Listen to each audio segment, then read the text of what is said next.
क्या हुआ जब भगवान शिव ने दिए जागृत अवस्था में भक्तों को दर्शन। जैसा कि हम सब लोग जानते हैं कि केदारनाथ के दर्शन करने के लिए भक्त साल भर इंतजार करते हैं। केदारनाथ की चढ़ाई को बेहद ही मुश्किल माना जाता है, लेकिन ऐसा कहा जाता है कि भोले बाबा जिसे दर्शन देने की ठान लेते हैं उसे दर्शन देकर ही रहते हैं। केदारनाथ के दर्शन करने के लिए भक्त साल भर इंतजार करते हैं। केदारनाथ की चढ़ाई को बेहद ही मुश्किल माना जाता है, लेकिन ऐसा कहा जाता है कि भोले बाबा जिसे दर्शन देने की ठान लेते हैं उसे दर्शन देकर ही रहते हैं। इसी बात से जुड़ी है भगवान शिव के एक भक्त की कहानी, जिसके बाद केदारनाथ को जागृत महादेव कहा जाने लगा। तो चलिए आपको सुनाते हैं वो कहानी जिसके बाद केदारनाथ को जागृत महादेव कहा जाने लगा। ऐसा कहा जाता है कि एक बार एक शिव भक्त अपने गांव से केदारनाथ धाम की यात्रा पर निकला। पहले यातायात की सुविधाएं तो थी नहीं, वह पैदल ही निकल पड़ा। रास्ते में जो भी मिलता उससे केदारनाथ का मार्ग पूछ लेता और मन में भगवान शिव का ध्यान करता रहता। चलते चलते उसको महीनों बीत गए।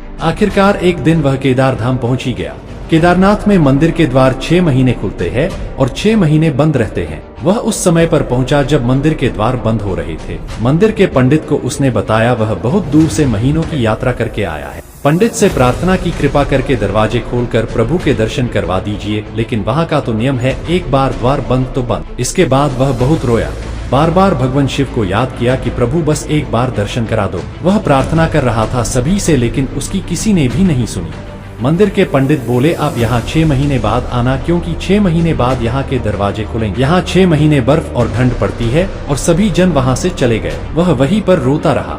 रोते रोते रात होने लगी, चारों तरफ अंधेरा हो गया, लेकिन उसे विश्वास था अपने शिव पर कि वो जरूर कृपा करेंगे और उसे दर्शन देंगे। उसे बहुत भूख और प्यास भी लग रही थी। उसने किसी की आने की आहट सुनी।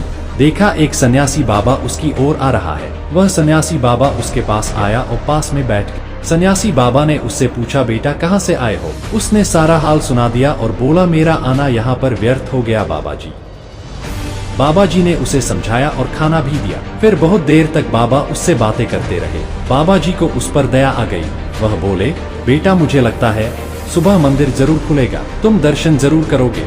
बातों बातों में इस भक्त को ना जाने कब नींद आ गई। सूर्य के मध्यम प्रकाश के साथ भक्त की आंख खुली। उसने इधर उधर बाबा को देखा, किंतु वह कहीं नहीं थे। इससे पहले कि वह कुछ समझ पाता उसने देखा पंडित आ रहे हैं अपनी पूरी मंडली के साथ। उसने पंडित को प्रणाम किया और बोला कल आपने तो कहा था मंदिर 6 महीने बाद खुलेगा, इस बीच कोई नहीं आएगा यहाँ, लेकिन आप तो सुबह ही आ गए। पंडित जी ने उसे गौर से देखा, पहचानने की कोशिश की और पूछा तुम वही हो जो मंदिर का द्वार बंद होने पर आए थे, जो मुझे मिले थे?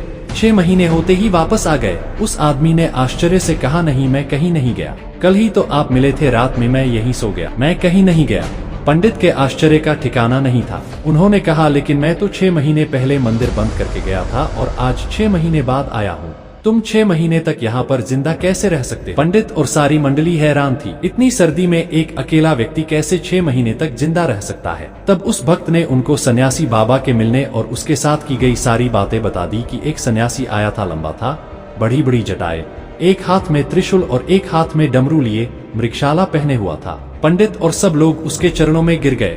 बोले हमने तो जिंदगी लगा दी किंतु प्रभु के दर्शन ना पा सके, सच्चे भक्त तो तुम हो। तुमने तो साक्षात भगवान शिव के दर्शन किए हैं। उन्होंने ही अपनी योगमाया से तुम्हारे 6 महीने को एक रात में परिवर्तित कर दिया, कालखंड को छोटा कर दिया। यह सब तुम्हारे पवित्र मन और तुम्हारे विश्वास के कारण ही हुआ है। इसी कहानी की वजह से केदारनाथ को जागृत महादेव बुलाया जाता है। इस पूरी घटना को लेकर आपके क्या विचार हैं? नीचे कमेंट बॉक्स में जरूर बताइएगा। वीडियो पसंद आई हो तो लाइक और ऐसी चमत्कारी सत्य घटनाएं देखने के लिए चैनल को सब्सक्राइब करें।